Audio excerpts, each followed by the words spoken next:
Baik, selamat pagi rekan-rekan semua. Pada hari ini kita akan melaksanakan kegiatan pembahasan modul tutorial 5 yang saya harapkan tugas dari modul tutorial ini sudah dikumpulkan ya. Coba saya lihat dulu. Sambil kita share aja screen-nya. Oke, kita perbesar. Mudah-mudahan ini semua sudah masuk, jadi bisa langsung dibahas. Oke, ini kita kecilin dulu. Oke, masih ada masih ada 4 orang lagi yang belum mengumpulkan untuk segera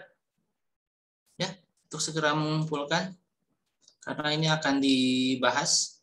Saya kasih waktu sampai 9:15, tapi sambil ya untuk ininya, untuk Turnitin-nya ya, supaya nanti 9:15 kita bisa langsung membahas tentang hasil dari pengerjaan tugasnya. Seperti yang tadi sudah diperlihatkan, ini adalah pembagian tugas presentasi untuk pekan ini ya. Bagian soal dari modul tutorial 5 ya.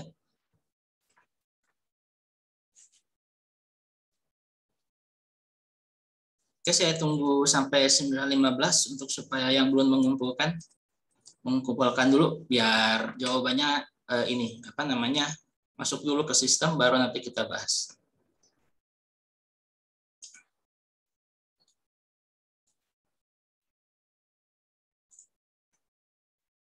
Oke, ini saya stop share dulu. Saya share-nya yang ini aja. Ya, supaya siap-siap.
Oke, baik, saya periksa dulu. Saya refresh ya.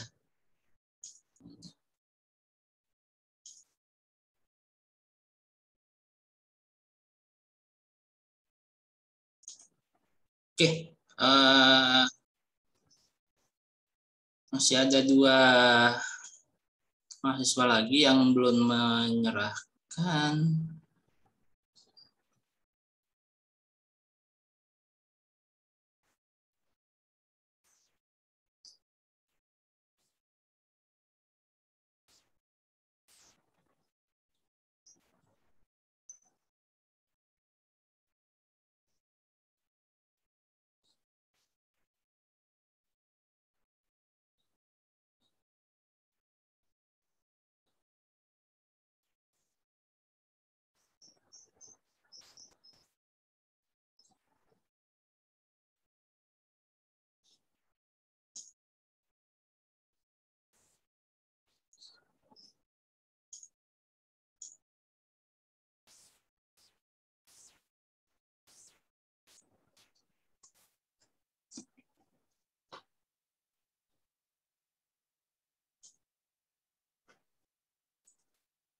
Oke, saya refresh lagi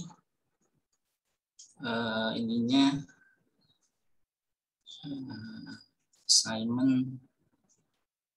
Oke, masih ada 2 orang yang belum menyerahkan.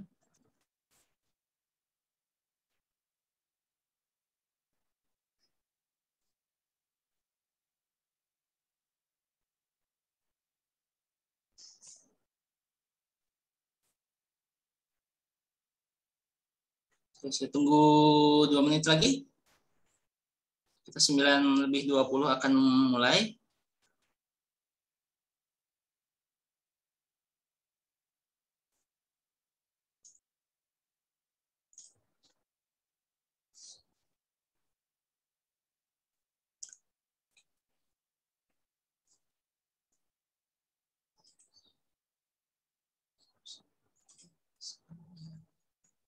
Oh, elastisitasnya di ini dulu ya.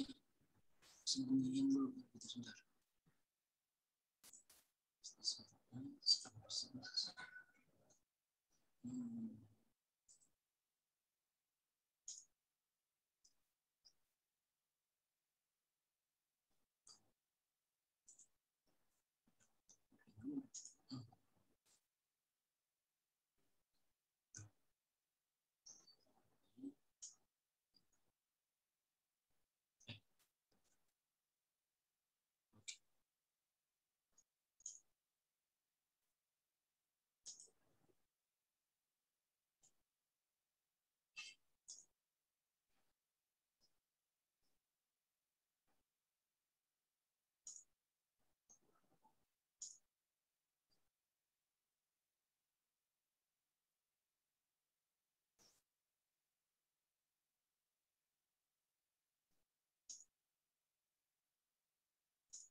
Oke, kita mulai aja ininya karena sudah terlalu lama. Kita tunggu ya, mayoritas sudah mengumpulkan.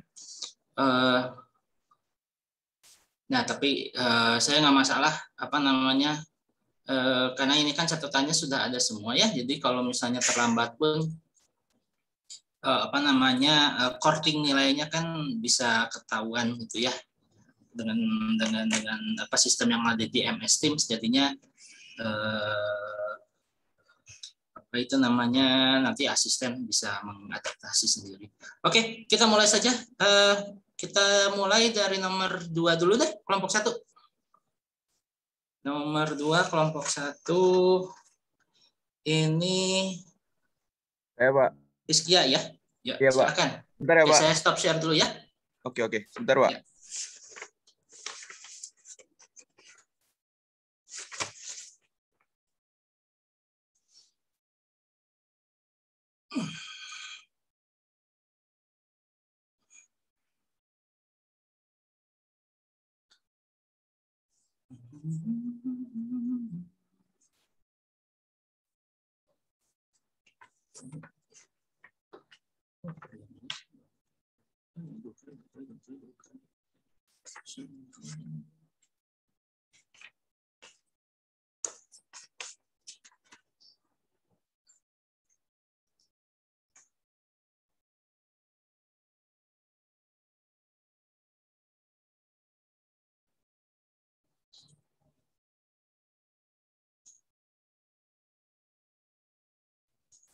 Udah kelihatan dulu. Ya, sudah terlihat? Langsung aja. Oke. Oke. Nomor 2 ya. Ya, betul. Nomor 2. Soalnya secara garis kasarnya diketahuinya itu pada saat 5 detik itu cakram itu berputar 25 radian atau omeganya 25 radian. Rad maksudnya ya 25 rad. Terus yang ditanya itu ada percepatan sudut, terus kecepatan sudut rata-rata, kecepatan sudut saat T sama dengan 5 detik, dan percepatan sudut, dan besar tambahan putaran sudutnya di 5 detik berikutnya jika percepatan sudutnya tidak berubah. Yang A itu kita pakai rumus biasa aja langsung. Delta theta sama dengan omega 0, omega awal kali T tambah setengah alpha T kuadrat. Omega 0-nya itu 0 karena awalnya diam. Terus kita tinggal masukin angkanya aja, 25 rad sama dengan setengah alfa kali 5 kuadrat, karena T-nya 5. Didapatkan alfanya atau percepatan sudutnya 2 rad per second kuadrat. Terus yang B, mencari kecepatan sudut rata-rata, itu dengan omega sama dengan delta theta per delta T. Ini sebenarnya itu akhir min awal ya, kalau rata-rata. Jadi harus ini 25 rad min 0, karena awalnya diam, per 5 min 0, karena awalnya di 0 second. Diperoleh hasilnya 5 rad per second. Diperoleh hasil 5 rad per second. Lalu, untuk kecepatan sudutnya itu, yang ditanya saat T-nya 5 second. Nggak masukin ke rumusnya aja, omega sama dengan omega 0 tambah alpha kali T. Dengan omega 0-nya 0, dan T-nya 5, alfanya 2. Dapat 10 rad per second. Lalu, yang D, ditanya pertambahan putaran setelah 5 detik berikutnya tanpa mengubah percepatan sudut. Berarti ini kita mencari banyak putaran di detik ke-10. Cuma nanti karena kita nyari pertambahannya, nanti hasil sudutnya itu nanti akan dikurang dari sudut di 5 detik awal, karena yang ditanya cuma 5 detik berikutnya. Jadi kita mencari sudut yang ditumpu selama 10 detik, tinggal masukin angkanya juga, dapat theta sama dengan W0 kali T tambah setengah alpha T kuadrat, masukin T-nya 10, kita dapat 100 rad. Dan karena ditanya selama 5 detik, jadi delta theta-nya kita dapat theta saat 10 second dikurangin theta saat 5 second yang diketahui di awal. Jadi 100 min 25 dapat 75 rad.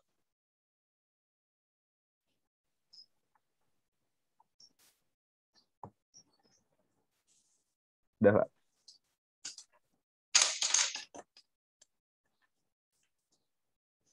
Ya, ada ini pendapat lain dari kelompok yang lain, silakan.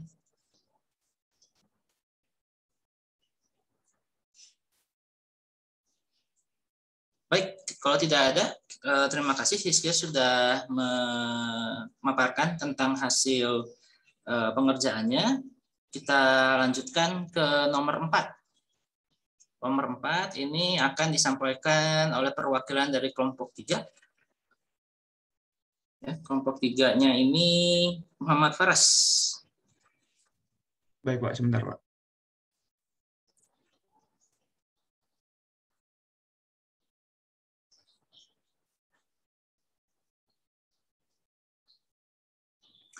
Sambil menunggu Faras menyiapkan hasil pengerjaannya, akan saya sampaikan bahwa pengumuman terkait ujian itu sudah dimuat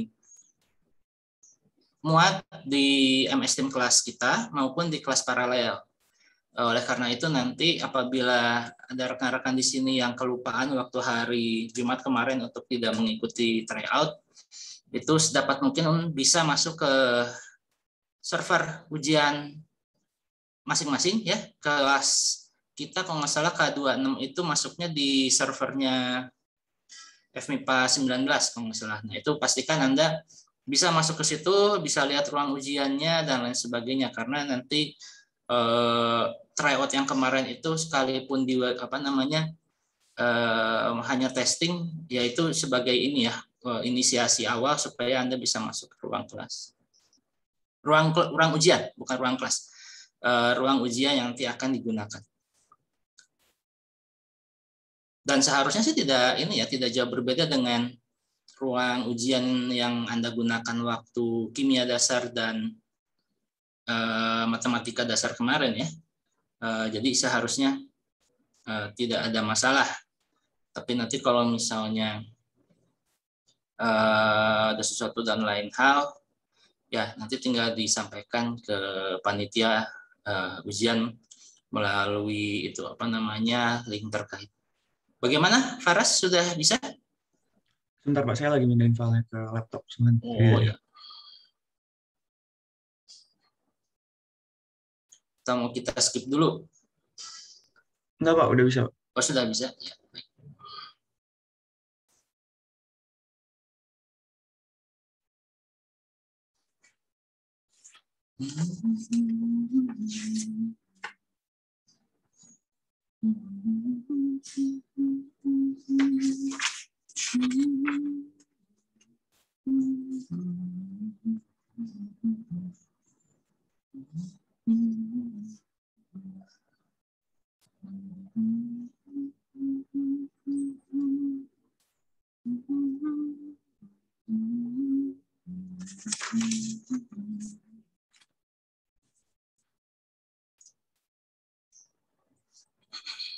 Apakah sudah terlihat, Pak? Ya, sudah terlihat. Silakan langsung saja.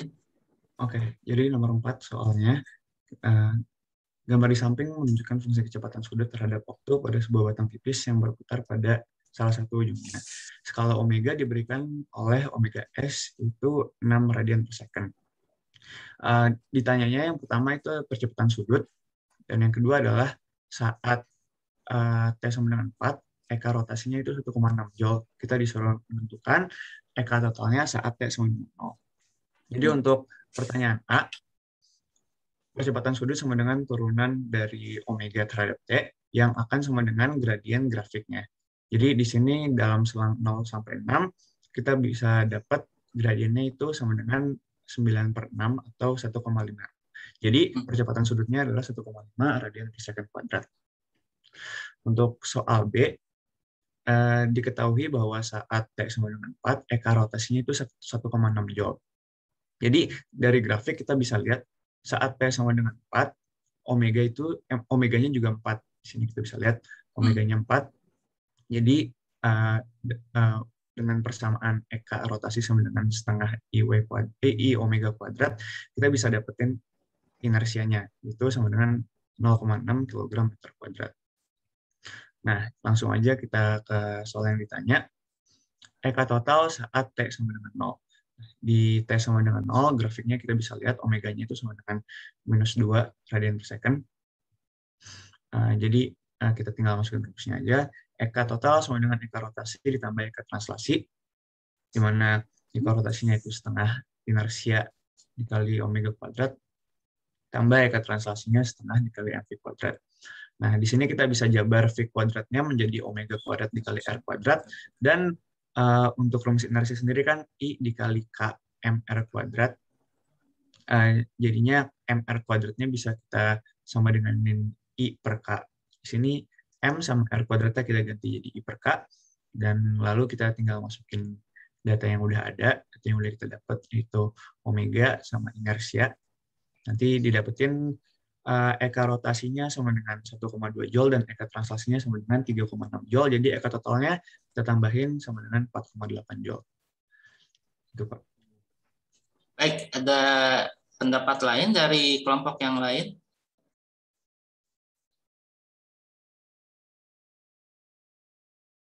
Baik, di persoalan nomor 4,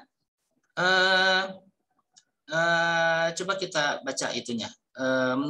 Gambar di samping ini ada grafik, adalah profil kecepatan sudut terhadap waktu dari sebuah batang tipis yang berputar pada salah satu ujungnya. Jadi kalau misalnya ini batang tipis ya, jadi sumbu rotasinya gini, ya gini ya, ya kayak gini. Jadi dia berputar seperti ini ya. Nah kemudian skala omega S itu adalah, jadi pada grafik tersebut ya, di skala major yang ketiga, yang vertikal itu, yang ke atas itu ada omega S. Jadi nilai omega S itu adalah sama dengan 6. Nah sehingga kita bisa baca grafik sedemikian rupa sehingga skala major yang di bawah itu adalah nilainya 4 radian per second, dan di bawahnya lagi adalah 2 radian per second, dan di bawahnya adalah 0. Sedangkan untuk skala minornya yang tipis-tipis itu artinya dia itu 5 gitu ya, kemudian 3 dan 1. Nah, yang ditanya ini ada besar percepatan sudut batang tersebut. Ya, percepatannya itu bisa kita dapatkan dari kemiringan ya. Kemiringan dari grafik ini didapatkan tadi betul adalah sama dengan 3/2 radian per second atau 1,5 radian per second. Nah, yang sekarang ketika kita akan hitung berapa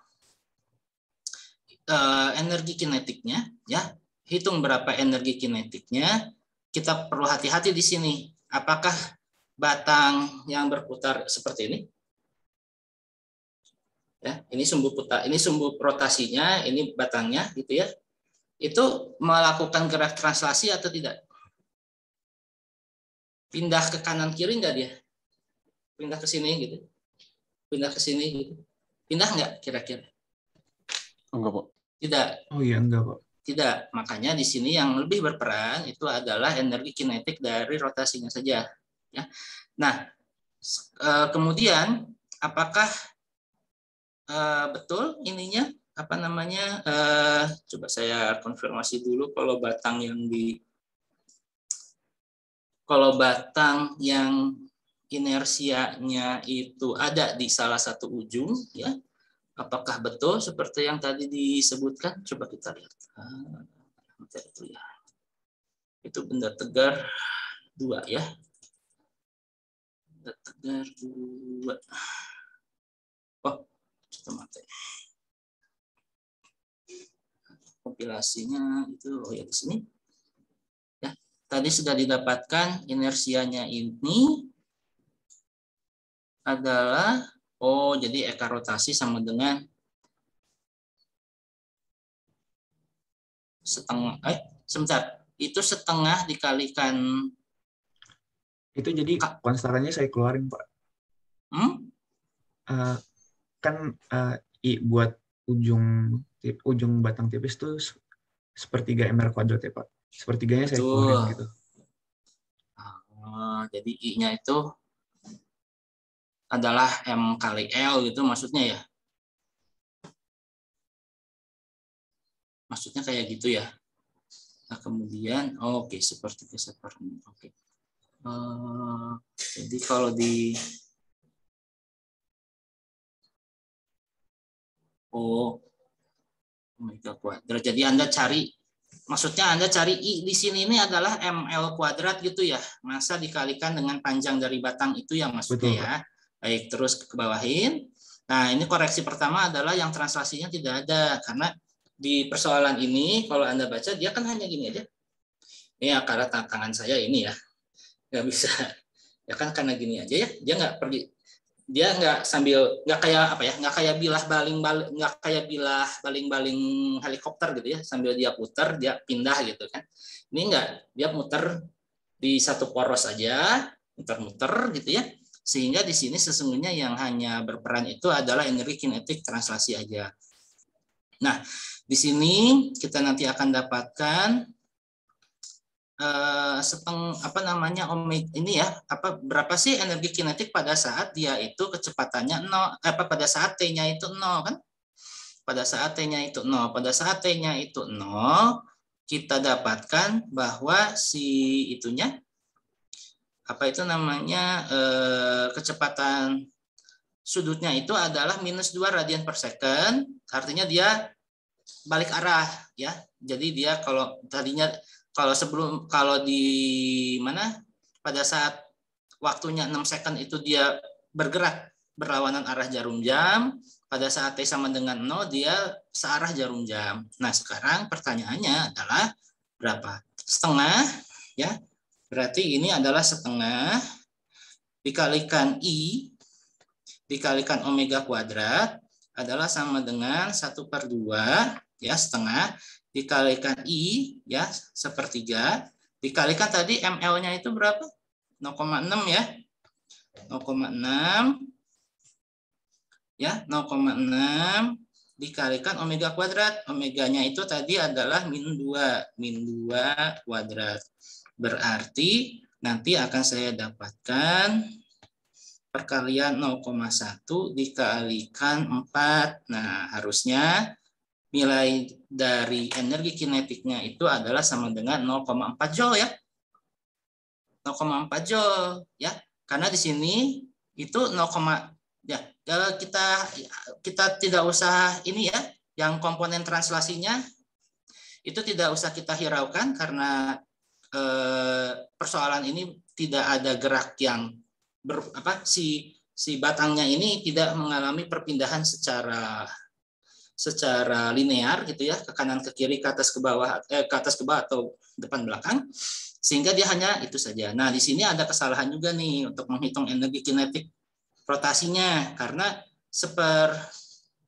setengah dikalikan 0,6 ya. Salah kan? Harusnya 1/3 kali 0,6 ya. Jadinya nanti hasilnya adalah 0,4 joule. Ya, jadi di situ kesalahannya bahwa untuk persoalan ini itu tidak melibatkan gerak linear sama sekali ya. Coba dikatasin ke bagian soal. Ya, kita reread lagi ya supaya nanti ketika ujian betul-betul Anda mendapat informasi itu yang relevan. Jadi karena kalau memasukkan rumus saja, ya memang kecenderungan dari teman-teman yang dari FTI dan STI itu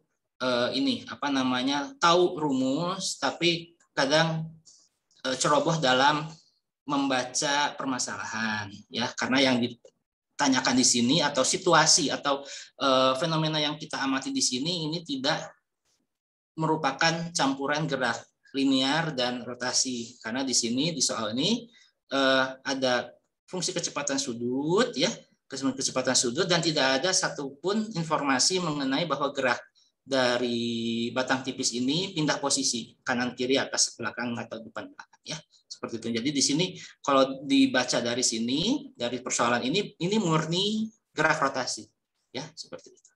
Oke, mudah-mudahan bisa dimengerti.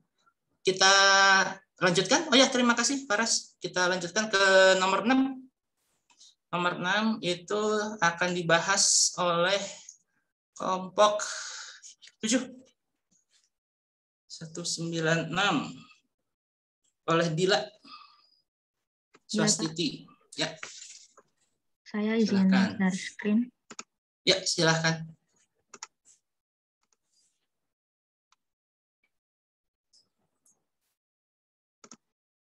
Di Bandung dingin banget. Biasanya panas. Sudah terlihat, Pak? Sedang proses. Ya, sekarang sudah terlihat. Oke, sebelumnya saya bacakan dulu soalnya untuk nomor 6. Ya, monggo. Soalnya yaitu gambar di samping menunjukkan kurva kecepatan V terhadap waktu T pada suatu objek dengan massa 0,5 kg dan jari-jari 6 cm yang menggelinding pada sebuah bidang miring 30 derajat. Skala kecepatan diberikan oleh Vs sebesar 4 meter per second. Berapa besar momen inersia benda tersebut? Gunakan percepatan gravitasi 9,8 meter per second kuadrat. Untuk menyelesaikan masalah tersebut, kita pertama-tama harus menggambarkan ilustrasi dan diagram gaya yang terjadi pada sistem benda yang menggelinding tersebut. Berikut ilustrasi dan diagram gayanya. Dan ini grafik dari soal tadi. Setelah itu, yang ditanya adalah momen inersia. Untuk menjawab persoalan tersebut, pertama kita mencari alfa atau alfa. Kita mencari A atau percepatan melalui grafik dari soal dengan menghitung kemiringan dari garis yang ada di grafik tersebut, yaitu dV per dt 3,5 dikurangi 0 per 1,0 sama dengan 3,5 meter per second kuadrat. Jadi percepatan yang terjadi pada objek tersebut adalah 3,5 meter per second kuadrat. Setelah itu kita tinjau gerak translasi yang terjadi pada benda menggelinding di sumbu X. Kita tinjau gaya-gaya yang ada di sumbu X, yaitu mg sin theta min gaya gesek sama dengan MA. Fg sama dengan mg sin 30 dikurangi A. Fg sama dengan 0,5, massa dari benda tersebut, G-nya 9,8, sin 30 adalah setengah, dikurangi percepatan yang didapat dari sebelumnya, yaitu 3,5, sehingga didapatkan gaya gesek, yaitu 0,7 Newton.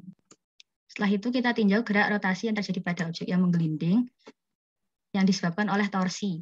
Torsi disebabkan oleh gaya gesek yang mengenai benda tersebut.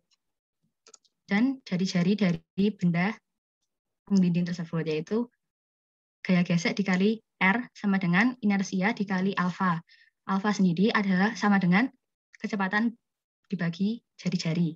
Sehingga kita bisa mendapatkan nilai inersianya, yaitu Fg dikali R kuadrat per A sama dengan 0,7 dikali R-nya, yaitu 6 cm atau 0,06 meter kuadrat per percepatannya tadi, yaitu 3,5 meter per second kuadrat, sehingga didapat momen inersia dari benda tersebut adalah 7,2 dikali 10⁻⁴ kg meter kuadrat. Ya, terima kasih Dila. Ada komentar dari kelompok yang lain, silakan.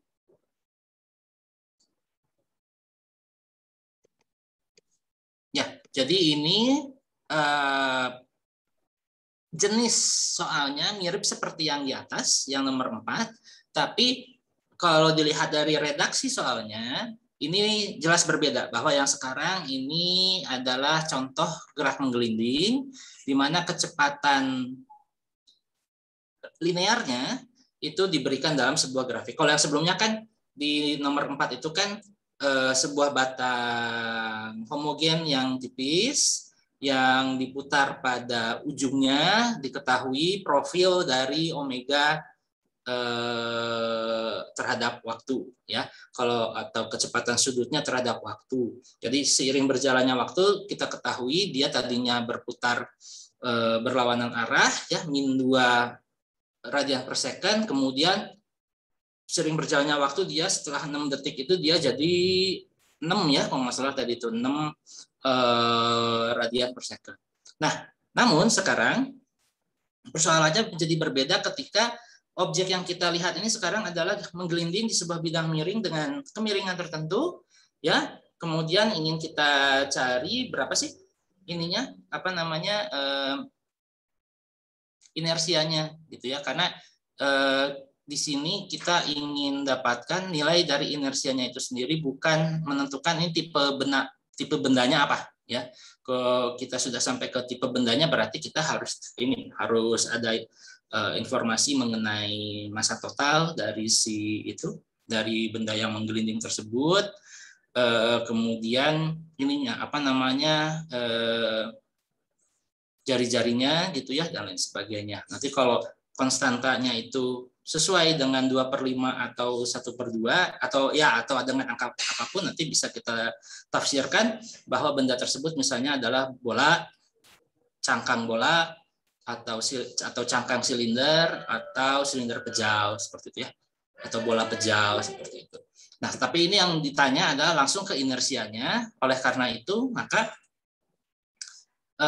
penghitungan dari ini inersia kita menggunakan dinamika translasi dan rotasi. Bagian yang translasinya kita sudah kenal. Loh, ininya hilang. Dila bisa ditampilkan lagi atau temannya dari kelompok 7? Ditampilkan lagi ininya. Jadi dari persoalan bidang miring kita sudah paham bahwa di situ ada bahwa dari diagram daya yang berperan di bidang miring itu ada gaya berat yang mengarah vertikal, kemudian kita bisa yang mengarah vertikal ke bawah, tapi bisa kita uraikan dalam arah-arah yang sejajar dan tegak lurus bidang miring. Kemudian ada gaya normal, kemudian karena dia itu geraknya ke bawah, maka akan ada gaya gesek yang arahnya ke atas, ya. Sehingga dengan demikian kita akan punya gaya gesek yang mengarah ke atas bidang miring, gaya berat mengarah ke bawah bidang miring, kemudian gaya normal yang tegak lurus ke atas dari permukaan bidang miring. Jadi saya bilang ke atas, ke kanan, dan ke atas, ke bawah, dan ini itu dari orientasi bidang miringnya itu langsung, ya, seperti itu. Koneksinya putus, ya. Jadi VS yang ada di grafik ini adalah kecepatan translasinya ke bawah, ya. Profil dari kecepatan translasinya dia ke bawah. Dari sini bisa kita lihat awalnya dia 0, artinya dia dilepas, ya. Dia tidak punya kecepatan lontaran, dia itu dilepas dari ketinggian tertentu dengan kecepatan 0, kemudian setelah 1 detik kecepatannya itu adalah VS, gitu ya, yang nilainya adalah 4. Bukan 4 ya.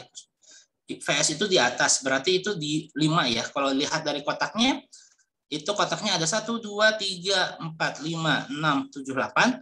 Jadi VS itu di puncak, 4 meter per detik itu di puncak, dia dibagi 8 kotak. Artinya 1 kotak ke atas itu adalah 0,5. Maka di 1 detik dia itu mencapai laju, ya, atau kecepatan sebesar 3,5 meter per detik. Nah, kemudian dari situ kita uraikan gaya-gayanya dan juga torsinya, jangan lupa, ya. Dan yang menyebabkan torsi pada gerak menggelinding tidak lain tidak bukan adalah gaya geseknya, ya. Gaya geseknya, sehingga nanti gaya gesek dikalikan dengan jari-jari dari medium ini nanti akan kita dapatkan adalah sama dengan torsi dikalikan dengan percepatan sudut. Percepatan sudut sendiri bisa kita dapatkan dari pembagian antara percepatan linear terhadap jari-jari, sehingga nanti didapatkan nilai momen inersianya 7,2 kali 10 pangkat min 4 kilogram meter persegi, ya. Seperti itu. Oke, terima kasih Dila atas pemaparannya. Kita lanjutkan ke nomor 8. Dia akan dibahas oleh perwakilan kelompok 1. Dengan NIM 206 itu Nadia.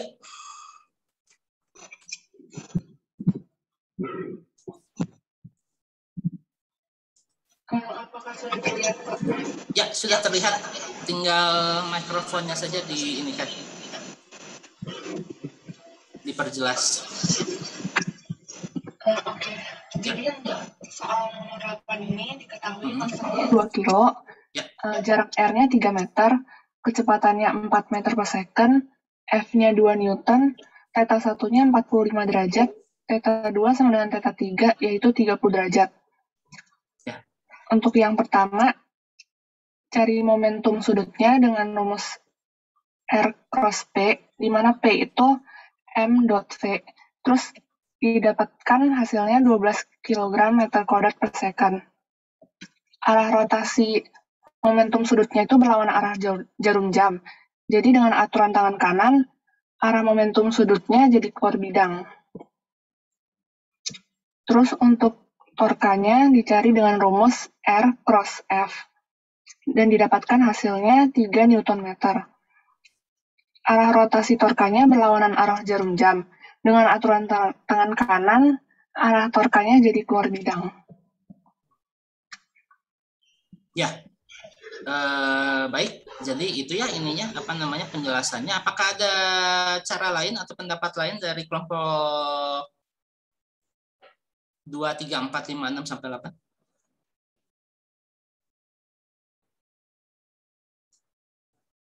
Ya, yang perlu diperhatikan di sini adalah bahwa definisi dari R cross P maupun R cross F itu artinya kita melakukan rotasi ya, atau kita melakukan perkalian antara komponen jari-jari yang ditunjukkan di situ di gambar warna biru itu, biru langit ya, biru yang muda, itu dengan F maupun dengan kecepatan ya, seperti itu. Dan syaratnya untuk supaya kita bisa mendapatkan momentum sudut dan juga torsi adalah kita harus menghitungnya dengan komponen yang tegak lurus terhadap R tersebut. Ya, yang tegak lurus terhadap yang tegak lurus terhadap komponen dari R tersebut. Nah, oleh karena itu, maka kalau untuk menghitung besarnya maka kita harus hitung berapa sih sudut yang dibentuk oleh R dengan F maupun R dengan V. Supaya nanti kita bisa dapatkan komponen yang tegak lurus atau tangensial dari kecepatan linier maupun dari gaya. Karena kalau enggak gitu, kalau kita sudutnya itu salah menentukan ya kita nanti salah gitu ya. Walaupun misalnya di grafik misalnya atau di ilustrasi pada ujian nanti diberikan ilustrasi tertentu, tapi Anda harus apa itu namanya? Harus berpikir apakah sudutnya itu akan menghasilkan sesuatu yang tegak lurus terhadap R-nya itu. Karena kalau enggak syaratnya enggak terpenuhi seperti itu. Nah, di sini dengan pemilihan theta 2 ya dan juga theta 3 kita bisa hitung berapa nilai tegak lurusnya terhadap R. Jadi kalau V-nya dari V dulu ya, V itu mengarah ke kiri bawah, sehingga saya butuh sebuah komponen dari V yang tegak lurus terhadap R, tapi searah dengan V-nya itu sendiri. Nah, oleh karena itu, komponen yang tegak lurus terhadap R itu bisa kita dapatkan dari sisi tegaknya, gitu ya.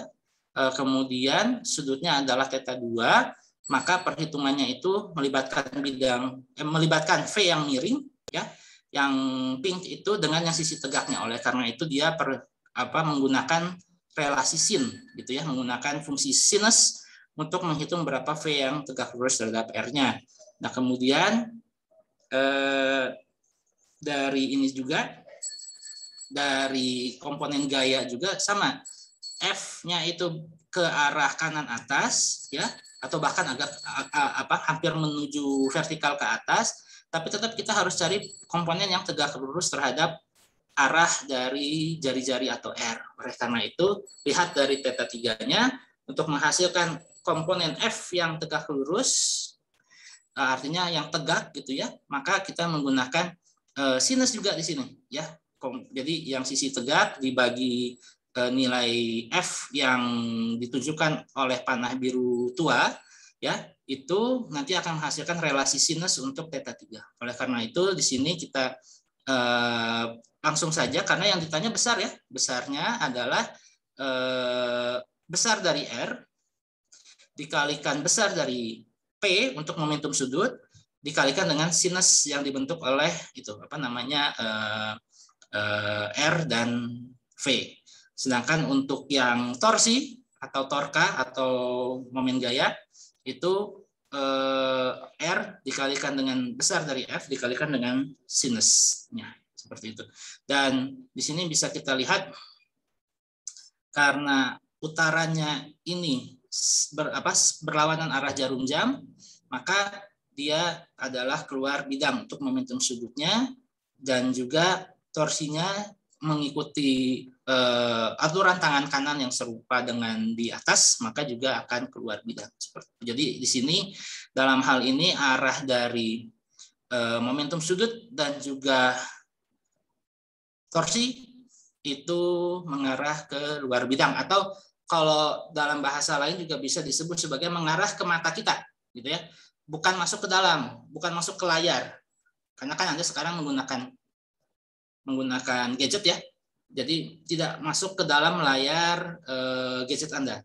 Kalau di ujian, dulu ujian tertulis tidak masuk ke dalam bidang kertas seperti itu. Tapi kalau sekarang dia mengarah ke mata kita atau mengarah ke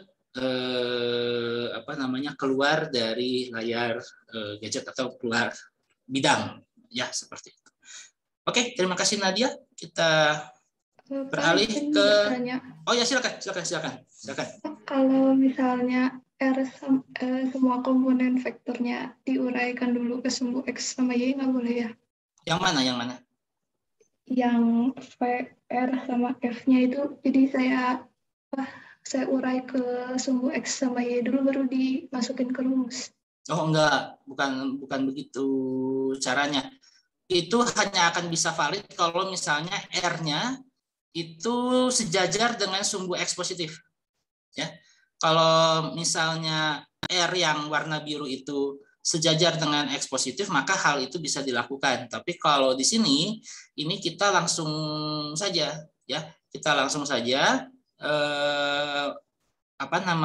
karena di sini untuk kasus ini kontribusi dari theta 1 itu tidak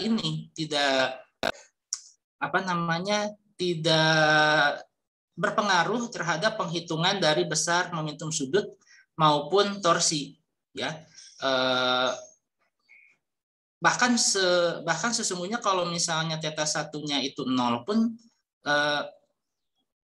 dia nggak akan berpengaruh gitu. Jadi kalau dalam bahasa pembuatan soal, theta 1 itu buat pengecoh saja seperti itu. Oleh karena itu tidak perlu diuraikan ke sumbu X dan Y. Kita lihat langsung dari karena kita juga bisa langsung menggunakan koordinat polar ya. Dalam hal ini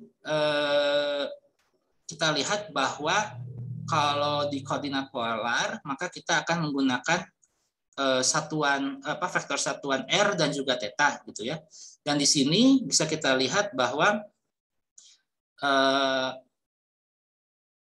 sudut yang nanti akan mempengaruhi L maupun torsi itu adalah sudut yang dibentuk oleh masing-masing komponen F dan V terhadap arah dari R itu sendiri. Nah, oleh karena itu penguraian terhadap V dan F ke X, ke sumbu X dan sumbu Y itu tidak perlu dilakukan, bahkan nanti akan menimbulkan masalah baru. Jadi nggak akan didapatkan solusinya seperti itu. Tidak akan didapatkan jawabannya.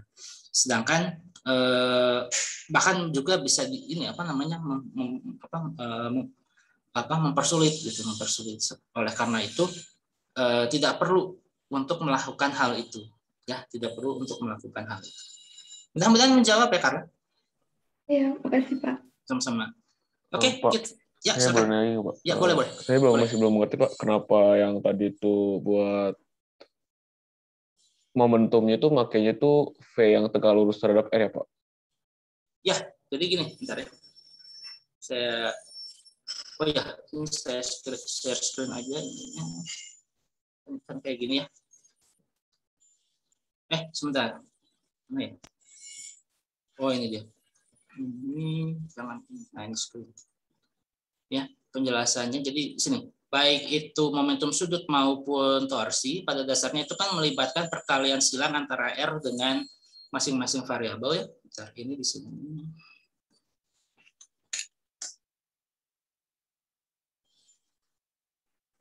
Ini misalnya partikelnya di sini dan dia bergerak melingkar seperti ini gitu ya. Nah, ini arahnya ke sini. Nah, ini adalah R-nya. Ya, ini adalah R-nya yang dihitung dari titik asal koordinat di sini. Ini R-nya. Kemudian ini kita sebutkan jadi dia M gitu ya. Ini X dan ini adalah Y. Nah, sekarang kalau misalnya kita ingin menghitung momentum sudut ya. Tadi momentum sudutnya arahnya ke sini. Tadi kita dapatkan bahwa V-nya itu ke sini ya. V-nya itu ke sini. Ini adalah theta 2 ya. Nah, berarti dari sini kalau kita uraikan atau kita tulis ulang, kalau misalnya R itu adalah, maaf, kalau misalnya R itu adalah ke sini, ya, kemudian V-nya itu adalah ke sini, ya. Nah, ini saya untuk supaya saya bisa menghitung momentum sudut. Nah, ini artinya juga secara ini ya, secara implisit menyatakan bahwa sumbu putarnya itu ada di sumbu Z dengan arah putarannya itu ke sini ya, yang positif. Arah putarannya itu berlawanan arah jarum jam, ya, berlawanan arah jarum jam. Nah, sehingga untuk menghitung berapa L itu adalah sama dengan perkalian silang, ya, antara R dengan P, di mana P-nya itu sendiri adalah sama dengan R cross massa dikalikan dengan kecepatan. Nah, ini tuh kecepatan linearnya yang ini, ya, ini kecepatan linearnya yang ini. Sedangkan yang ini adalah jari-jarinya. Nah, perkalian silang ini akan menghasilkan sebuah nilai torsi, momentum sudut di titik 0 yang arahnya menuju mata kita atau keluar gambar dengan syarat bahwa ada komponen dari V yang tegak lurus terhadap R. Karena kalau tidak, maka momentum sudut tidak ada. Jadi kalau misalnya R-nya ke sini, V-nya itu seperti ini, V-nya itu seperti ini, atau V-nya itu seperti ini, ya. Maka untuk kasus yang ini, L adalah sama dengan 0. Tapi kalau misalnya dia punya sudut seperti ini, ya, ataupun dia punya sudut seperti ini, atau dia punya sudut yang seperti ini, misalnya yang ini, ya, ini masih bisa karena kalau kita uraikan dia masih punya komponen yang arahnya ke sini kan, ya, dia punya V arah tegak lurus dari R dan ada V yang sejajar. Nah, begitu pula dengan ini. Kalau misalnya saya situasinya seperti ini, maka ini sesungguhnya saya punya komponen yang seperti ini, ya. Ini adalah V yang tegak lurus terhadap arah R, dan satu lagi adalah yang sejajar, gitu ya, V sejajar yang ini.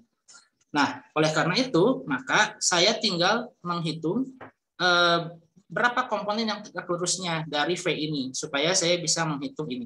Begitu pula dengan yang itu tadi, begitu pula dengan yang F, ya, begitu pula dengan yang F. F-nya tadi kan seperti ini ya. Ya, yang F-nya ini seperti ini. Nah, ini juga sama. Torsi itu adalah sama dengan perkalian silang dari R dengan F. Artinya, torsi akan hanya muncul kalau misalnya ada komponen F, ya, ada komponen gaya yang memiliki arah tegak lurus terhadap R. Kalau dia sama situasinya seperti yang ini dengan yang ini, yang ini dengan yang ini, ya, F-nya gitu ya. Jadi gini F-nya gitu ya, sama ini. Nah, itu juga tidak akan menghasilkan torsi. Oleh karena itu, maka ini adalah sama dengan dikali R cross dari massa dikalikan dengan A, seperti itu. Ya, seperti itu. Nah, kemudian atau di sini bukan MA sih sebetulnya, karena dalam persoalannya ini kita akan langsung melakukan ini, untuk menghitung langsung nilainya saja. Jadi nilainya ini nilai dari torsi, atau besarnya itu adalah karena dia hanya akan punya nilai kalau misalnya F itu tegak lurus terhadap R, maka kita langsung cari dari nilai dari R, kemudian ya dari F dikalikan sinus yang terbentuk antara F dengan R. Nah, di sini pada persoalan ini ya, ini kalau misalnya kita teruskan R ini kita teruskan, maaf ini saya pakai yang biru. Kalau ini R ini kita teruskan seperti ini, ya, maka dia punya garis putus-putus terhadap ini, dan ini adalah tadi sudutnya ya, sudutnya yang disebut sebagai theta 3 ini. Dan ini juga sama.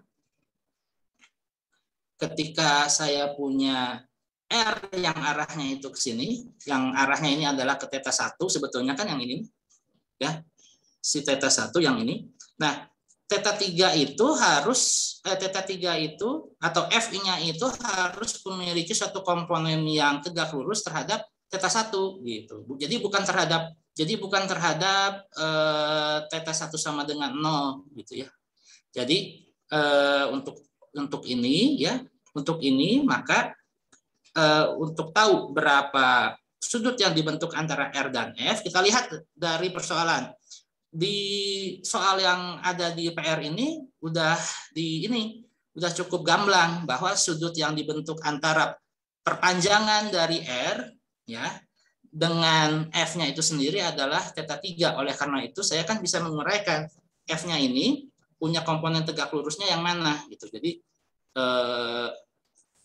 ini kan ilustrasinya mirip dengan yang atasnya sesungguhnya nih. Ya kan kayak gini. Kemudian si F-nya, kemudian F-nya itu kan begini ya. F-nya begini. Nah, berarti saya kan punya komponen yang tegak lurus. Ya. F tegak lurus terhadap jari-jari dengan yang ininya, yang sejajar gitu ya. Nah, F yang sejajar saya nggak perlu tahu. Ya, hanya saya perlu tahu berapa F ininya, F tegaknya. Nah, F tegaknya ini tadi disebutkan ini menggunakan theta 3. Nah, ini juga kan bisa digunakan nih. Kalau di ilustrasi sini ya, karena kita sudah punya sudut bantu theta 3 seperti ini, maka untuk menghitung berapa F ini ya, ini kita pakai aturan sinus di mana perbandingan antara F tegak lurus terhadap F-nya ya. Jadi nilai dari F tegak lurus terhadap F totalnya atau F yang terlihat pada gambar itu adalah sama dengan sinus theta 3. Oleh karena itu nanti akan kita dapatkan F tegak lurus adalah sama dengan nilai dari F dikalikan dengan sinus theta 3. Nah, begitu pula dengan yang ini. Yang momentum sudut. Ya, yang momentum sudut ya, karena ininya seperti ini ya, arah orientasi dari V-nya seperti ini dan dia sudah ada sudut bantu di sini adalah theta 2 dan kita lihat di sini ada V tegak lurus yang ini dan yang sejajar ini, maka di sini bisa kita lihat bahwa dengan sudut bantu theta 2 bisa kita dapatkan sinus dari theta 2 itu adalah sama dengan besar dari kecepatan yang tegak lurus terhadap kecepatan totalnya ya. Besarnya loh ya, bukan vektornya, besarnya. Oleh karena itu, maka nanti akan kita dapatkan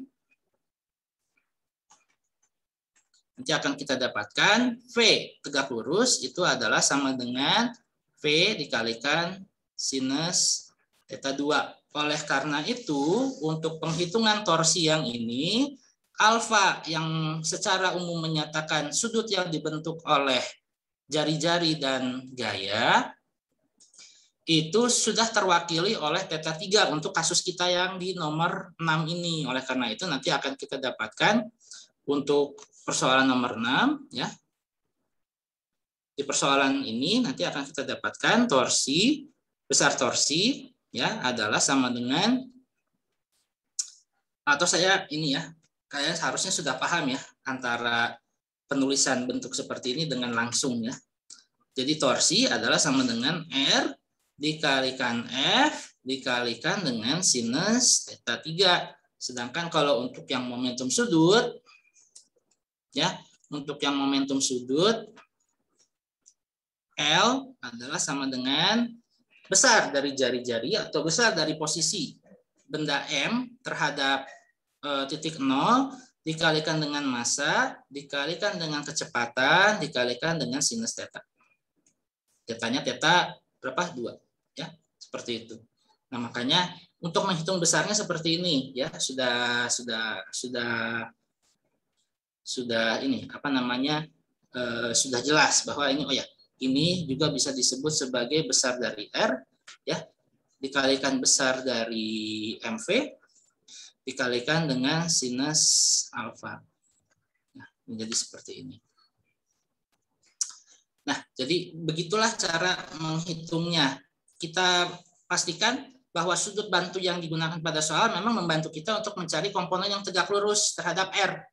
Ya, jadi kalau R-nya dia membentuk theta 1 seperti ini, kita nggak perlu balikan dia ke theta sama dengan 0, jangan. Justru kita lihat permasalahannya di sini. Ya, permasalahan pada saat dia R-nya ini membentuk sudut theta 1 seperti ini, jadinya orientasi ke tegak lurusannya itu adalah terhadap orientasi R yang sedang mengarah ke theta 1 seperti ini. Nah, oleh karena itu untuk menghitung komponen F tegak lurusnya, kebetulan di sini kita sudut bantu theta 2 dan theta 3-nya langsung sinus gitu ya. Langsung sinus seperti ini. Karena kadang-kadang beberapa soal justru ini ngasih sudutnya itu justru yang kebalikannya gitu ya, yang 1 dikurangi theta 3-nya. Nah, itu harus hati-hati di situ. Kebetulan untuk soal yang ada di nomor nomor 6 ini, ininya theta yang diberikannya, theta 2 dan theta 3-nya langsung mengarah untuk penyelesaian soal. Tapi kalau misalnya tetanya itu justru di tempat yang lain, nah itu harus hati-hati. Harus hati-hati dalam ini. Tapi ini harusnya dari latihan nomor 6 ini harusnya menjadi guideline ya. Harusnya menjadi guideline bahwa saya harus mencari sebuah kuantitas gaya ataupun kuantitas kecepatan atau momentum yang menghasilkan komponen tegak lurus terhadap R. Baru nanti saya bisa hitung berapa L momentum sudut maupun torsinya. Jadi intinya seperti itu. Karena untuk soal ujian maupun kuis dan lain sebagainya, kadang-kadang si theta 2 dan theta 3 seperti pada contoh ini tidak diberikan secara gamblang gitu. Tapi kalau gamblang ya mudah. Anda tinggal mengingat kembali aja, oh waktu di modul tutorial caranya seperti ini. Mungkin nanti di soal ujian dia nggak pakai theta, dia pakainya alfa, pakainya beta atau apa gitu ya. Sehingga hal yang seperti itu seharusnya tidak mempersulit ya Anda mengerjakan soal, karena di buku yang lain pun kadang-kadang sudut tidak hanya disebutkan sebagai theta, dia bisa disebutkan dengan angka Romawi yang lainnya. Oleh karena itu ya beradaptasi saja seperti itu. Oke, mudah-mudahan menjawab ya. Oke, kita ke nomor 8 ya. Nomor 8.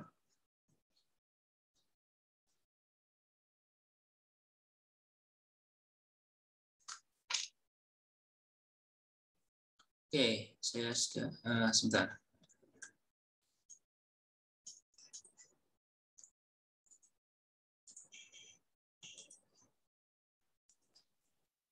Oke, nomor 8. Nomor 8 kelompok 1.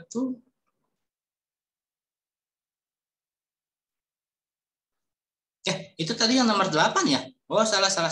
Maaf. Berarti kita ke nomor 10 ya? Bentar. Bila sudah, Nadia sudah. Berarti ke nomor 10 ya. Nomor 10 itu adalah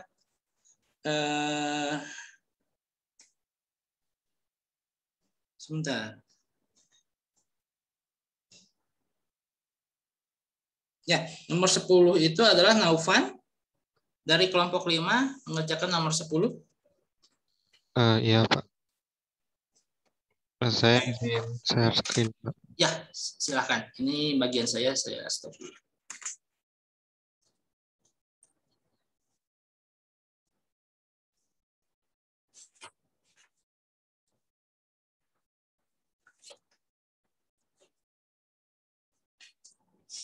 Ya, langsung saja.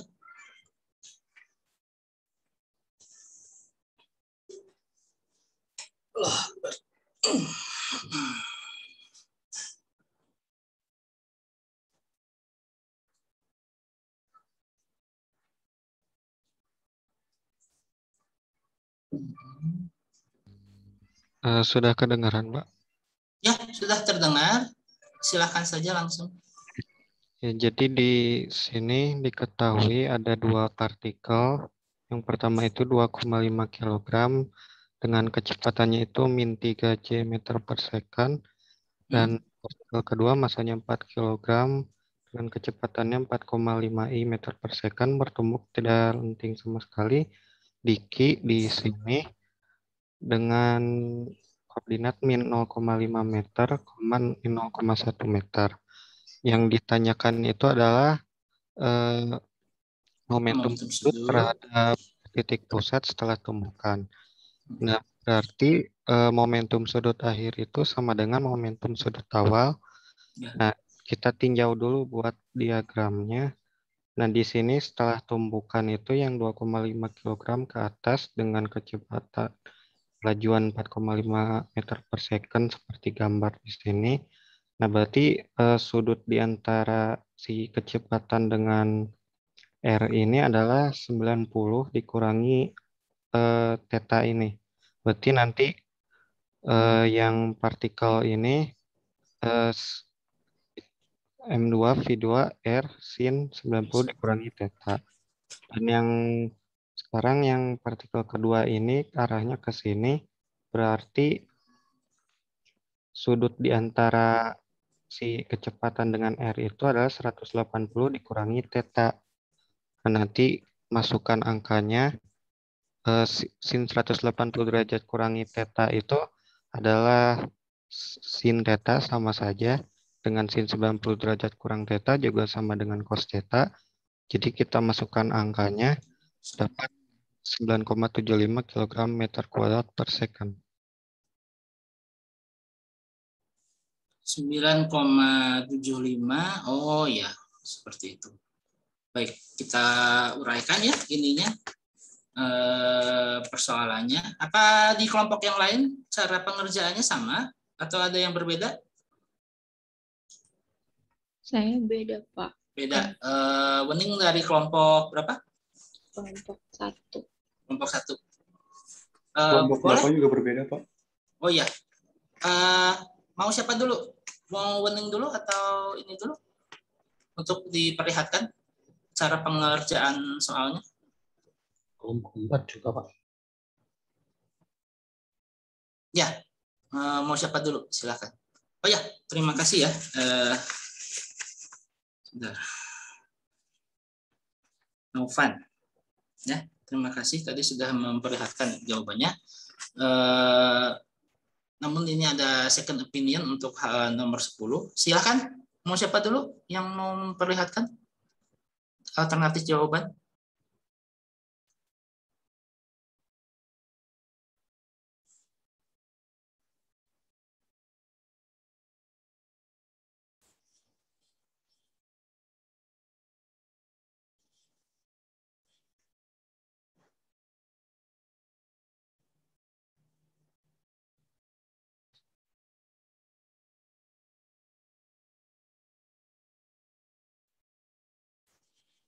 Saya boleh ya, Pak? Ya, boleh. Silakan.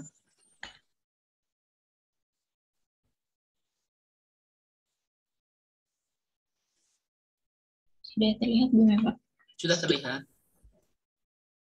Ya, jadi kalau yang ini perkaliannya saya pakai langsung perkalian vektor gitu. Jadi pakai I sama J-nya. Terus karena ini cross product, jadi cari yang tegak lurus, berarti dikalinya sama yang masa I dikali J gitu. Nanti dapetnya K arahnya. Ya, karena di sini kita ini ya, apa namanya, R dari massa 1 atau posisi dari massa 1 kan diketahui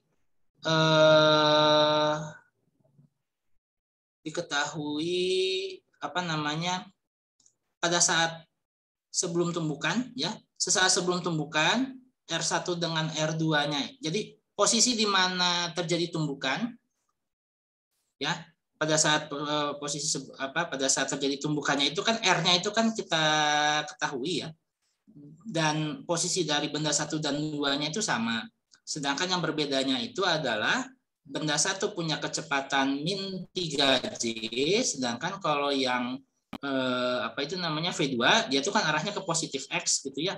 Nah, makanya nanti perhitungan yang tadi yang sebelumnya dengan yang ini perbedaannya itu adalah kalau ini menggunakan perkalian vektor, kalau yang sebelumnya itu menggunakan langsung besarnya. Nah, yang menjadi problem mungkin nilai 9,75 yang didapatkan di awal itu kan ada sudut ya. Ada sudut yang dibentuk antara R dengan V gitu ya. Nah, itu apakah sudah tepat belum ininya penentuan dari sudutnya? Karena dengan menggunakan ini ya, kalau ini hasil akhirnya, kalau di sini kan kita dapatkan momentum sudut gabungan benda setelah tumbukan itu 5,55 ya, merupakan juga sama dengan momentum sudut di awal ya, karena dalam hal ini tumbukan tidak lenting atau tumbukan non elastik itu akan mempertahankan momentum, artinya ada momentum yang kekal di sini, atau prinsip kekekalan momentum sudut juga berlaku di sini. Nah, oleh karena itu maka besar dari ini ya, besar dari momentum sudut setelah tumbukan maupun awal tumbukan itu didapatkan nilainya, kalau dari sini ilustrasinya berarti dia itu adalah sama dengan 5,55 kg meter kuadrat per second. Nah, mengapa berbeda dengan pengerjaan yang sebelumnya? Mungkin dari itunya, pengambilan sudutnya. Dari pengambilan sudut antara yang dibentuk dengan R1 dengan V1 dan V2 gitu. R1 dengan V1 kemudian R2 dengan V2. Oleh karena itu mungkin tadi agak berbeda ininya karena pengambilan sudutnya mungkin salah. Tapi secara nilai tadi kan sudah kalau di sini 5,55 adalah nilai dari momentum sudut yang memang diharapkan dari solusi modul tutorial ya. Kalau yang sebelumnya yang disebutkan oleh Naufan ya, itu agak berbeda. Tapi kita pengen tahu dari kesalahannya itu dari mana. Mungkin ya itu dari pemilihan sudut yang kurang tepat seperti itu, atau mungkin R-nya ya dari posisi di mana tumbukan itu terjadi di min 0,5 dan min 0,1, mungkin R-nya itu tadi dihitungnya mungkin salah seperti itu. Tapi sepertinya saya curiganya mungkin dari itu yang teman-teman di kelompok 5 itu yang mungkin salah itu adalah dalam penentuan sudut theta 1 dan theta 2-nya sehingga hasilnya menjadi 9,75 seperti itu. Kalau yang lain silakan, ada pendapat yang lain. Kelompok yang lain berbeda atau sama dengan yang kelompok 1 ini, atau justru sama dengan yang kelompok 5 yang tadi? Naufan bisa ini diperlihatkan lagi nilai itunya, jawaban yang sebelumnya, coba kita runut apa yang salah di situ. Sebentar. Ya.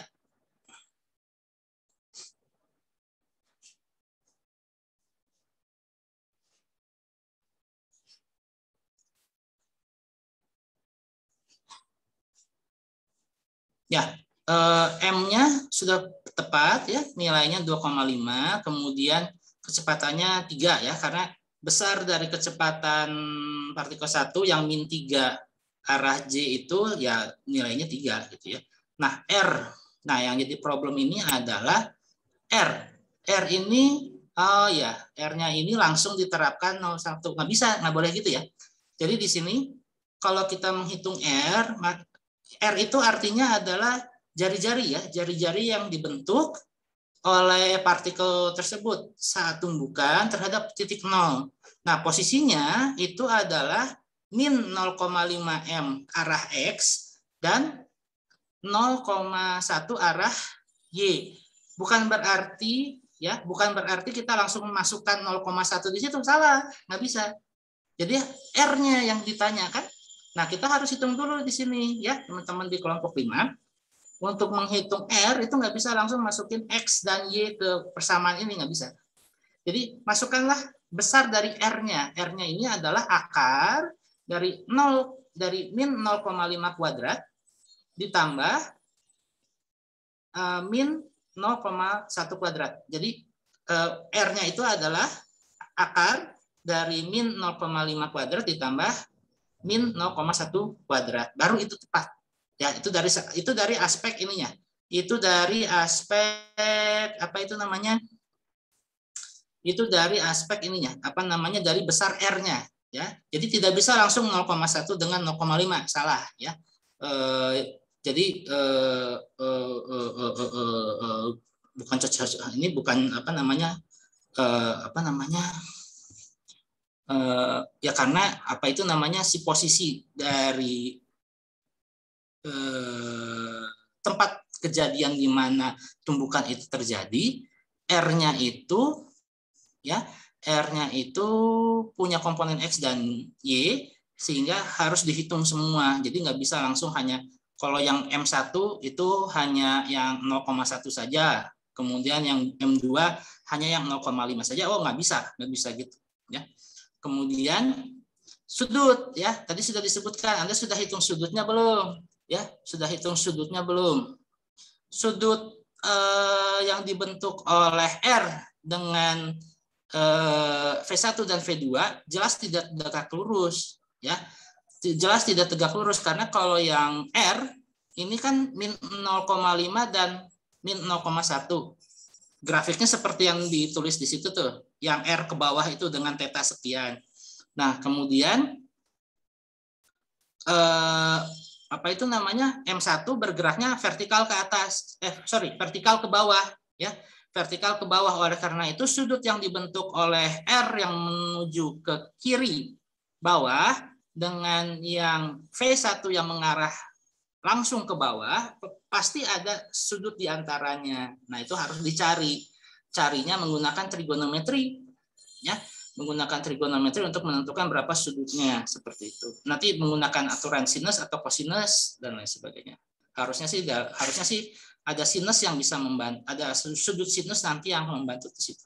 Nah, kemudian di posisi yang sama ternyata ada partikel kedua yang arah ininya, yang arah geraknya itu justru ke sumbu X positif, ya, sebesar 4,5.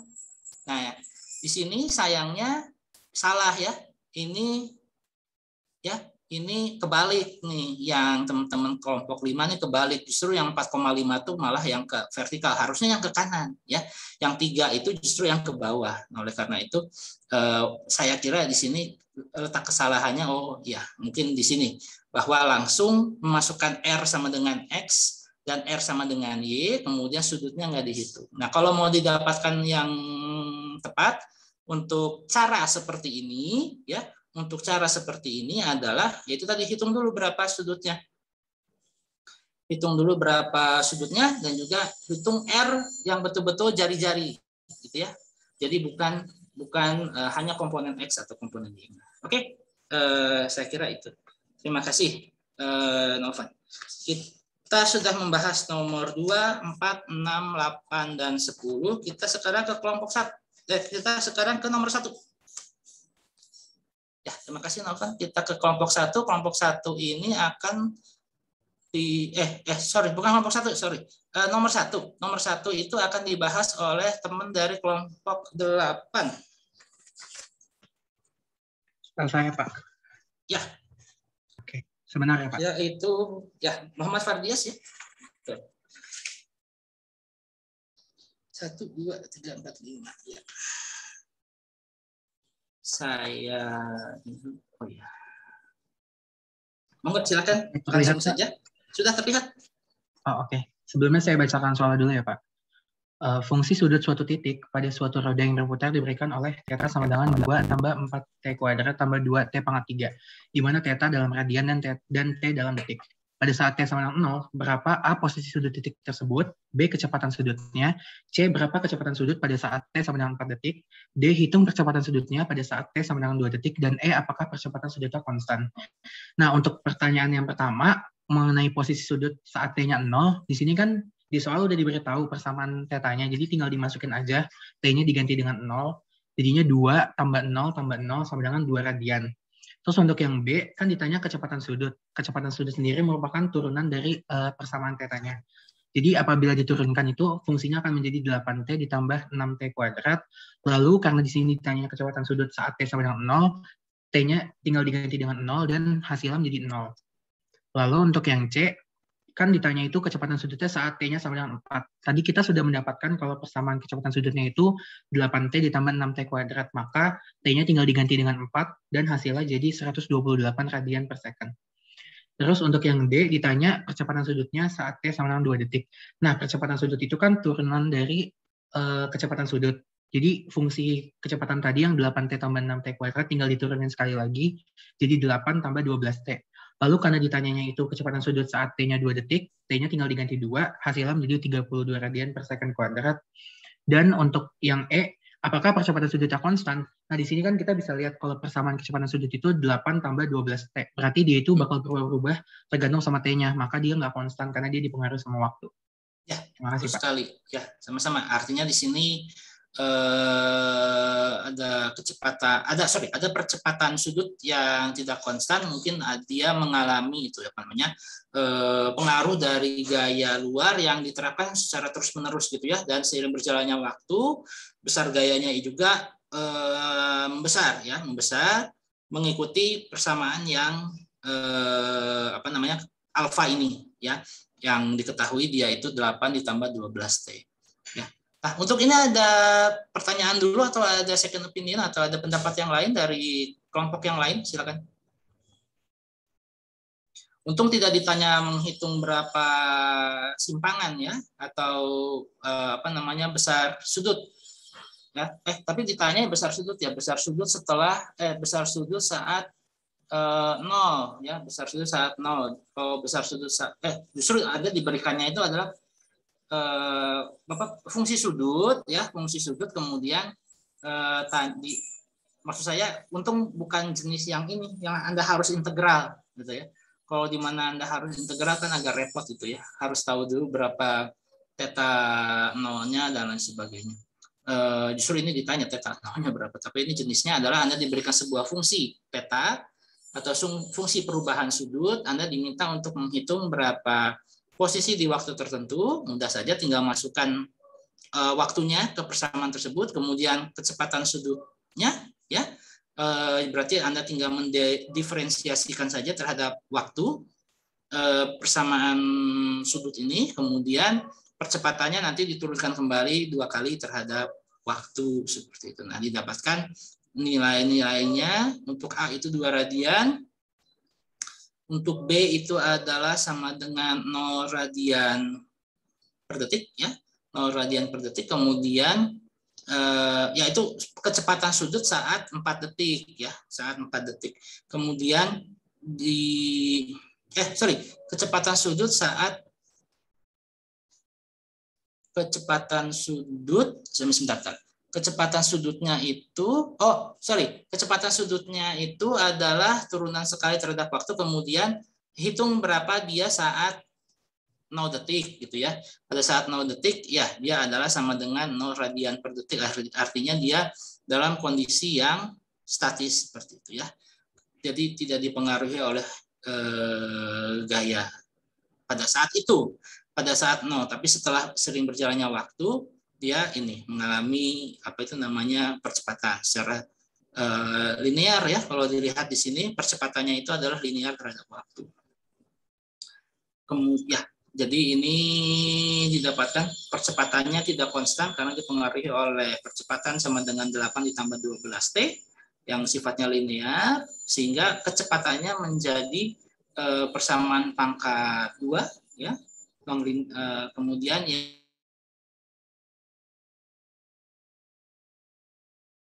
yang si posisi sudutnya menjadi persamaan 4 ya. kita ke nomor 5 deh sekarang. Nomor 5 ini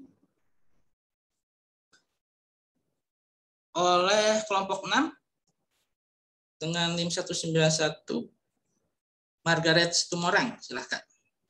Saya izin share screen ya, Pak. Ya, silakan. Oh ya, setelah ini ada kuliah apa? Jam 11?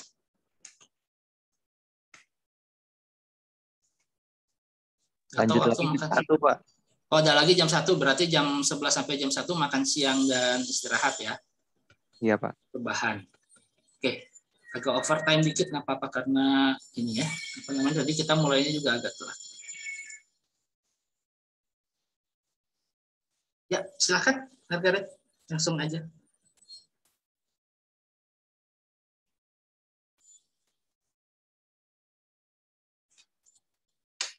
Nomor 5.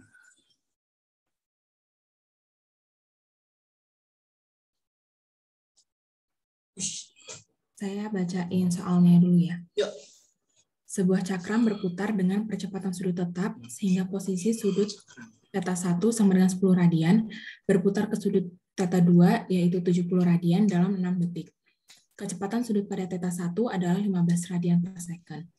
Pertanyaannya, A. Berapa besar kecepatan sudut pada theta 1? B. Berapa besar percepatan sudutnya? C. Pada posisi sudut berapa cakram tersebut awalnya diam? D. Gambarkan fungsi theta terhadap waktu dan kecepatan sudut terhadap waktu dari sejak cakram itu mulai berputar, yaitu pada T sama dengan 0. Untuk pertanyaan pertama, yaitu kecepatan sudut pada saat theta 1, kita menggunakan rumus delta theta sama dengan kecepatan sudut rata-rata dikali waktu. Delta theta itu dari theta 2 dikurang theta 1, lalu kecepatan rata-rata itu dipakai dari kecepatan 2 ditambah kecepatan 1 per 2 dikali waktu, sehingga didapat kecepatan 1 sama dengan 5 radian per second. Lalu untuk nomor 2, yaitu pertanyaannya adalah berapa percepatan sudutnya. Kita pakai rumus perubahan kecepatan dibagi dengan perubahan waktu, sehingga didapat 1,6 radian per second kuadrat. Untuk C ditanya pada saat theta itu diam, theta awal pada saat diam, kita pakai rumus kecepatan akhir kuadrat sama dengan kecepatan awal kuadrat ditambah 2 kali percepatan sudut kali delta theta. Kita masukin 5 kuadrat. Ini kecepatan akhirnya itu kita pakai dari theta 1. Jadi kita pakai kecepatan 1 yaitu 5 kuadrat sama dengan 0 tambah 2 kali percepatan.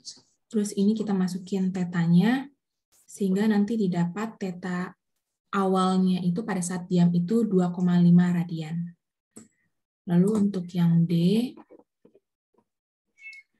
diketahui waktunya itu 0 sehingga kecepatannya awal itu 0.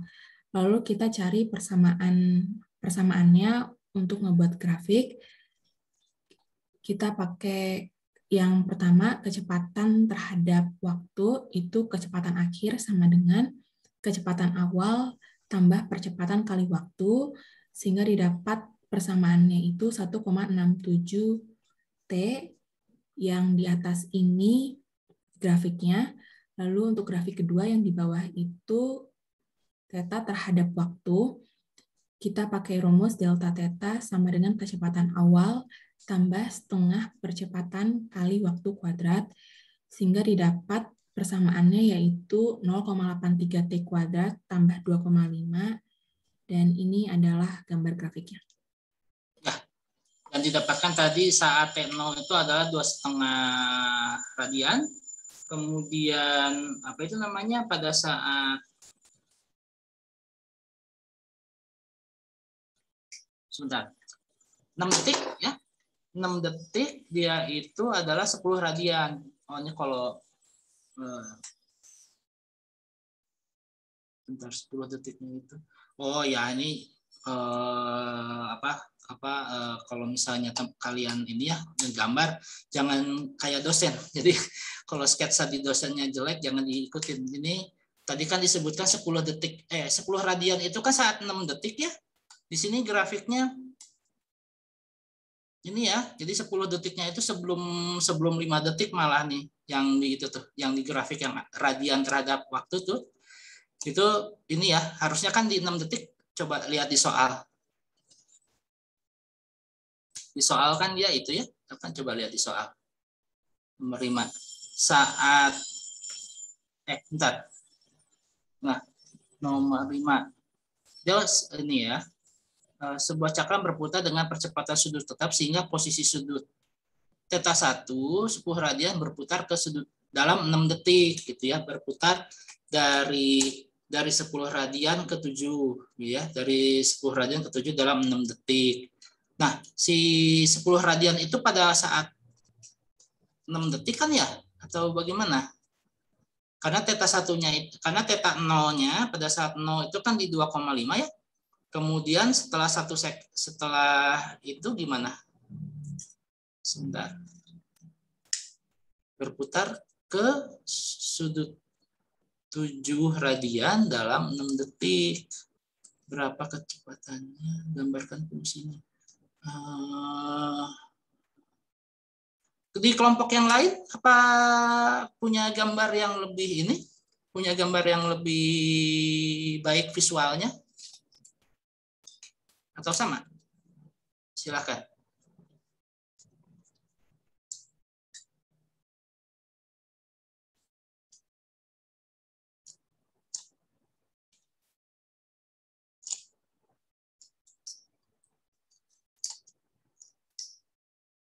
Kalau ininya fungsi kecepatannya dapat nggak, Margaret? Atau gimana?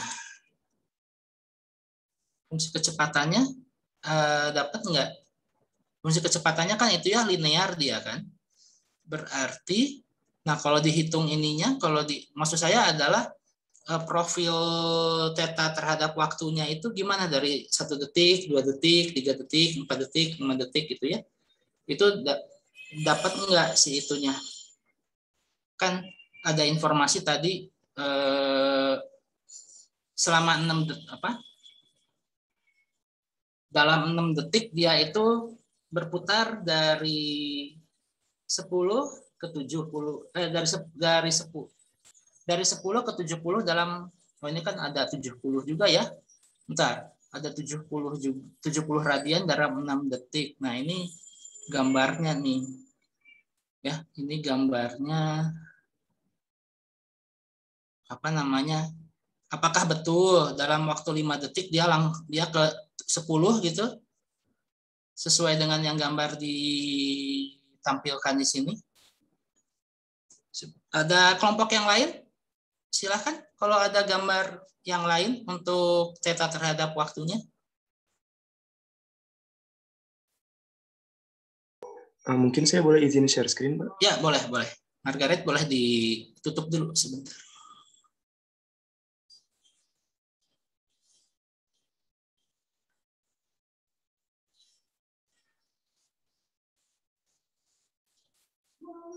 Apakah sudah muncul, Pak?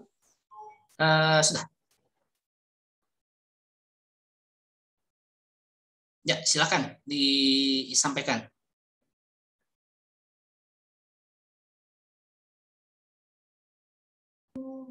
Jadi kalau untuk grafik theta terhadap waktu T pertama, yang diketahui itu ketika T sama dengan 0, 2,5. Ya. Kira-kira segitu. Nah, kenapa bisa dapat kurva yang bentuknya seperti ini? Ini sebenarnya kuadratik, Pak, cuman karena di zoom besar, jadi kelihatannya kayak eksponensial. Oh iya. Sebenarnya ini maksudnya proses Anda mendapatkan ini bagaimana? Mendapatkan grafik theta terhadap waktunya ini gimana? Caranya tuh gimana? Oh. Sebentar, Pak.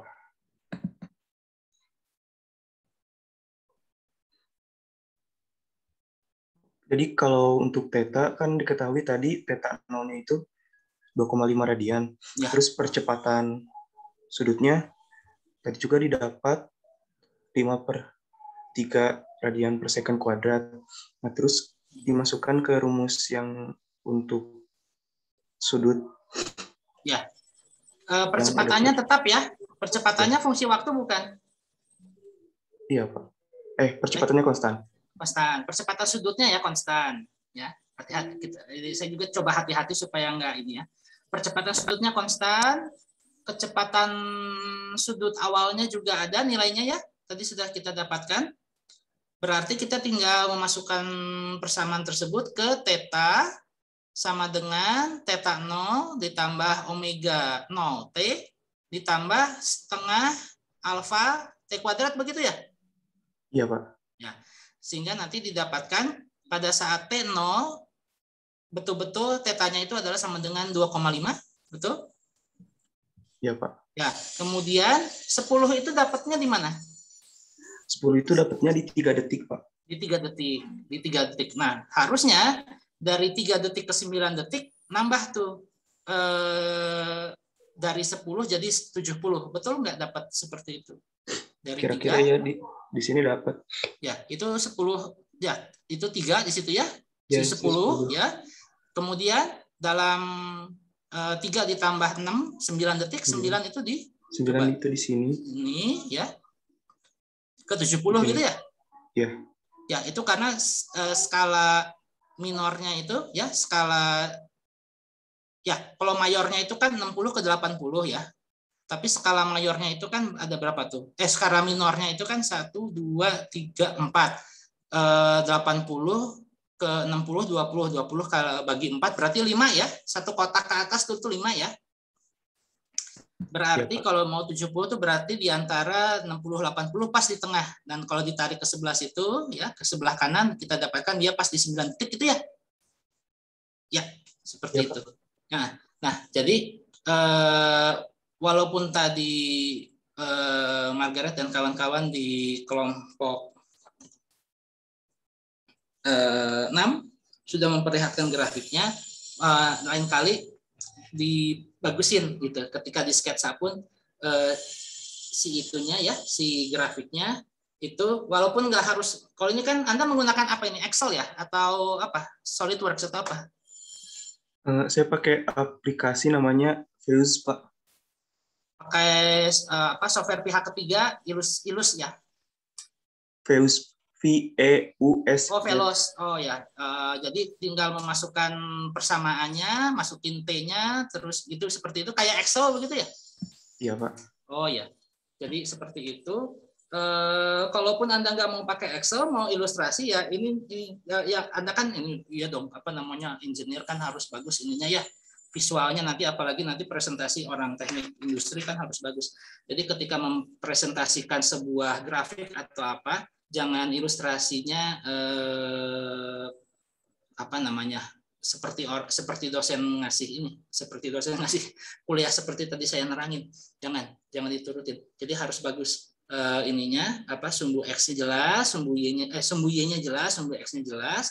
Ketika dia T0-nya itu berapa, theta 0-nya, kemudian 10 itu kita harus runut betul. Dia itu di waktu berapa gitu ya. Kemudian disebutkan tadi dalam 6 detik dia naik jadi 70. Nah, itu juga harus tercermin di dalam grafik tersebut. Jadi lain kali bagi teman-teman yang belum bisa sketsanya kurang baik, bukan berarti harus pakai Excel atau software pihak ketiga ya, tapi walaupun di sketsa tolong si sumbu X dan Y-nya itu betul-betul merepresentasikan cerita yang ada di soal tersebut. Jadi bisa tahu ininya tuh gimana, penampilan dan fenomena yang diamatinya itu betul-betul ininya runut gitu. Oh, kejadiannya itu seperti ini. Oke, ini sayangnya sudah pukul 11 kurang 10 menit, sedangkan kita masih ada 3 soal lagi. Oleh karena itu yang 3 soal ini ya tidak nanti di kesempatan lain saja untuk menambang nilai kuis pekanannya ya. Jadinya untuk pekan ini saya kira ini adalah ini ya sesi pertemuan terakhir sebelum nanti kita akan ujian. Nah, pengumuman tentang ujian itu sendiri, mohon maaf, ini saya pesan ini aja, singkat saja. Ini sudah ada di EduNext. Ini saya share screen-nya, yang screen betulan. Saya inikan, ini di sini sudah ada. Jadi nanti ataupun nanti menggunakan ini menggunakan MS Teams juga sudah ada. Ini pengumuman untuk hari Sabtu, ya. Nanti dilihat lagi Anda ruangannya di mana. Harusnya Anda itu masuknya ke server FMIPA, ya, ke server FMIPA. Kalau nggak salah, kalau server FMIPA sih Anda pakai akun SSO, ya. Berbeda dengan yang teman-teman yang masuk ke server Stipendi. Nah, itu jangan sampai salah. Kalau di server FMIPA sih harusnya tidak ada yang kelas bahasa Inggris, karena kalau di kasus kelas yang lain itu ada yang tersasar ke kelas yang bahasa Inggris. Nanti Anda akan dapat soal dalam bahasa Inggris, ya. Kalau misalnya masuk ke ruangan yang salah, bukan berarti nggak dinilai, tapi kalau masuk, karena tipe soalnya kan sama, jenis soalnya sama gitu, jadinya walaupun bagaimana, tapi ya resikonya kalau salah masuk kelas, ya ini terutama yang masuk bahasa Inggris. Tapi untungnya kalau yang K26 ini di server FMIPA, kalau nggak salah tidak ada kelas bahasa Inggris. Harusnya sih tidak ada kesalahan. Nah, makanya nanti sebelum hari ujian tolong dites masuk ke server ruang ujian berhasil atau tidak. Kalau tidak, nanti tolong sampaikan ke saya supaya saya bisa nanti sampaikan ke tim ujian untuk mengatur passwordnya. Harusnya sih bisa, karena Anda kan sudah ujian kimia dasar dan matematika dasar waktu beberapa hari yang lalu. Oke, ini untuk ujiannya. Sedangkan untuk pertemuan selanjutnya kita nanti akan ketemu lagi hari Senin pekan depan membahas tentang gelombang mekanik. Oleh karena itu nanti materi yang terkait dengan osilasi dan elastisitas, kalau ada hal yang belum disampaikan terkait elastisitas dan osilasi, nanti akan saya sampaikan via YouTube aja lah, ya. Jadi pekan depan kita udah masuk ke gelombang mekanik, ya, seperti itu. Apa ada pertanyaan lain dari teman-teman di sini? Saya stop. Ada pertanyaan dulu? Oke, kalau tidak ada, saya ini saja. Hari Rabu kita libur nasional, ya. Oleh karena itu tidak ada kuliah dan tutorial. Silakan Anda gunakan untuk belajar secara mandiri. Kemudian modul tutorial 6 juga akan dibagikan nanti setelah ujian, bukan sekarang. Jadi Anda bisa banyak waktu untuk belajar ini secara ini. Nah, kalau diperlukan, saya hari Rabu akan buka sesi bebas pukul 9 sampai pukul 11 pagi, ya. Pukul 9 sampai 11 pagi saya akan ada buka sesi bebas. Anda mau menggunakan sesi itu, dan juga tidak tercantum, ya, tidak wajib, tidak ada keharusan Anda untuk ikut sesi bebas. Tapi kalau misalnya ada pertanyaan tentang apa, silahkan nanti di situ. Dan itu bukan sesi review, ya, kita bukan di SMA, ya, jadi di review dari awal semua, enggak. Saya nggak pernah ngasih review untuk persiapan ujian. Jadi kalau misalnya Anda ada pertanyaan terkait dengan materi, silahkan saja, tapi jangan diminta untuk nge-review dari awal sampai akhir gitu, ya, karena capek. Banyak, terlalu banyak kalau review kan seperti yang memberi kuliah lagi dari awal seperti itu. Nah, itu nggak akan saya lakukan. Tapi kalau misalnya Anda ada pertanyaan terkait dengan materi tertentu, silakan saja nanti ditanyakan selama sesi bebas itu. Nah, nanti waktu ruangannya, Zoom link-nya untuk sesi bebas itu nanti akan saya sampaikan ini menyusul nanti di hari Rabu, ya, di MS Teams. Oke. Terima kasih atas perhatiannya. Saya cukupkan pertemuan kita pada hari ini. Saya stop rekamannya.